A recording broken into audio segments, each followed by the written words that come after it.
I've always wanted to ask you this about Good Will Hunting.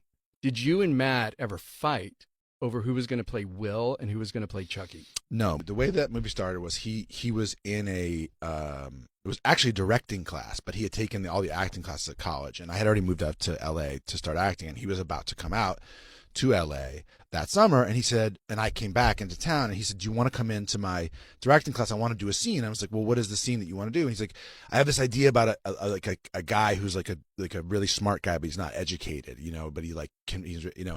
And he wanted to play basically a guy from South Boston who was really, really smart and people underestimated. And I was like, that's a really good idea. And then we sat down and, and he wrote some stuff, a scene for that. And he wrote a scene. And then after we performed it for a guy named David Wheeler, nobody seemed to like the scene in the class, and but we thought it was good, and we thought and we talked about, we should really write this, and we were just young enough to be like so incredibly stupid and naive that we thought like, well, why would we write, you know what I mean, like that we actually should do it and that someone might make it, which would have been on its face a completely absurd idea, but we pursued it and we had fun. And so he had come up with this idea of this character, and he was like, who do you want to be? And I was like, well, I want to do like a guy who's like the sort of Mercutio, the funnier character who sort of tells stories. And, yes, it's definitely like, I wasn't the first guy to come up with the sort of funny, likable best friend guy who the audience gives permission to be a little bit more outrageous than the protagonist.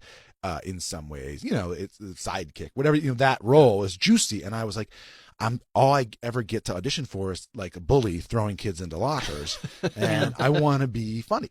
So that was how the genesis of that was, and that was how and then we knew we had to get a movie star, otherwise no one was going to make the movie. So we wrote a part that would be short in duration in terms of filming, have big monologues, and be really like sexy and cool, and would appeal to an actor who wanted to, chew the furniture. We knew we had to have a love interest, and then we had to have an antagonist. And so that's how we sort of built it, and we did it in exactly as you were saying. Like in that time, it was a kind of the DIY filmmaking, Reservoir Dogs, Slacker, Yeah. Clerks, Do the Right Thing. These movies started coming out with people that didn't go into a studio and get $20 million, but like did it themselves. Like the famous thing was Quentin got Harvey Keitel, and once he got Harvey Keitel, he got to make his movie for $1 million, and that was basically what we were copying. We wanted to do that. We want to write, the part for someone like that who would get us the movie finance, which is kind of how it ended up working. But it